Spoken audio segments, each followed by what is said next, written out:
அஸ்ஸலாமு அலைக்கும். நான் உங்கள் ஷிஃபா குக்கிங்லேருந்து பேசுகிறேன். இன்றைக்கி நம்ம என்ன ரெசிபி பார்க்க போகிறோன்னா, இஃப்தாருக்கு நான் பண்ண முட்டைகோஸ் போண்டா. வாங்க எப்படி செய்கிறதுன்னு பார்க்கலாம். இதுக்கு நிறைய முதல்ல கோஸ் எடுத்துக்கிறேன் கட் பண்ணி. அந்த பொடியாக கட் பண்ண கோஸோட ஒரு பெரிய வெங்காயம் நறுக்கி சேர்த்துக்கிறேன். அது கூட 2 பச்சை மிளகாய் நறுக்கி போட்டிருக்கேன்.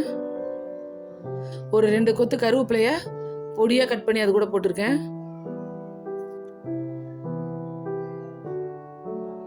அது கூட கொஞ்சமாக நறுக்கின கொத்தமல்லி சேர்த்துக்கிறேன். அப்புறம் ஒரு ஸ்பூன் மிளகாத்தூள், கொஞ்சமாக ஒரு 1/2 ஸ்பூன் சோம்பு சேர்த்துக்கோங்க. தேவையான அளவு உப்பு, கொஞ்சமாக ஒரு 1/4 ஸ்பூன் சோடா மாவு. இதில் 1/4 கப் கடலை மாவு சேர்த்துருக்கேன். அந்த 1/4 கப் கடலை மாவுலையும் ஒரு பாதி அரிசி மாவு. 2 ஸ்பூன் எண்ணெய் சேர்த்துக்கிறேன். இப்போ இது எல்லாத்தையும் நல்லா மிக்ஸ் பண்ணலாம். இது பார்க்கும் போது உங்களுக்கு தண்ணி பத்தாத மாதிரி தான் இருக்கும். ஆனால் அந்த கோஸில் உள்ள தண்ணி, அந்த வெங்காயத்தில் உள்ள தண்ணிலாம் சேர்ந்து சரியாக வரும்.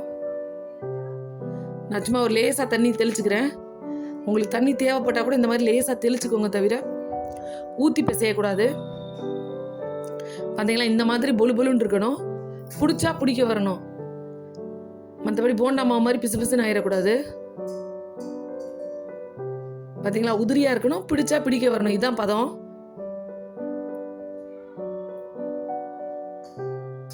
இப்போ இங்கே அடுப்பில் எண்ணெய் காய வச்சிருக்கேன். இப்போ இந்த மாதிரி அந்த போண்டா மாவை எடுத்து பார்த்தீங்கன்னா இந்த மாதிரி லைட்டாக உருட்டி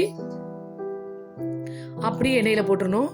டைட்டாக ப்ரெஸ் பண்ணக்கூடாது. டைட்டாக ப்ரெஸ் பண்ணிங்கன்னா அது வேற மாதிரி ஆயிரும். சும்மா அப்படியே நீங்கள் மொத்தமாக எடுத்து கையில் லைட்டாக ஒரு ரோல் பண்ணி போட்டுருங்க. நீங்கள் பண்ணுற ரோல் வந்து அதில் அழுத்தம் கொடுக்காம சும்மா லைட்டாக ரோல் பண்ண மாதிரி இருக்கணும். இந்த போண்டாக்கு நீங்கள் மாவு பிசையும் போது ரெடியாக எண்ணெயை காய வச்சுட்டு அப்போ பிசைஞ்சிங்கன்னா போதும். முதல்ல நீங்கள் பிசைஞ்சு வச்சிட்டிங்கன்னா அது வந்து தண்ணி விட்ட மாதிரி ஆயிரும்.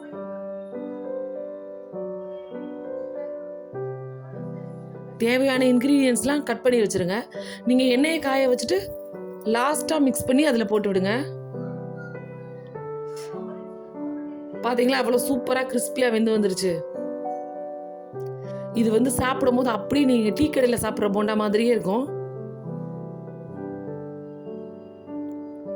நீங்களும் உங்கள் வீட்டில் இதே மாதிரி ட்ரை பண்ணி பாருங்கள். ட்ரை பண்ணி பார்த்துட்டு எப்படி இருக்குங்கிறத எனக்கு கமெண்ட் பாக்ஸில் சொல்லுங்கள். இல்லை உங்களுக்கு வேறு ஏதாவது ரெசிபி வேணும்னாலும் எனக்கு கமெண்டில் சொல்லுங்கள். என்னோட இந்த ரெசிபி உங்களுக்கு பிடிச்சிருந்துச்சுன்னா என்னோட சேனலை லைக் பண்ணுங்கள், ஷேர் பண்ணுங்கள், சப்ஸ்கிரைப் பண்ணுங்கள். மறந்துடாமல் பெல் ஐக்கானை கிளிக் பண்ணுங்கள். அப்போ தான் நான் போடுற வீடியோஸ்லாம் உங்களுக்கு வரும். சூப்பர். சப்ஸ்கிரைப் பண்ணுங்க. தேங்க்யூ.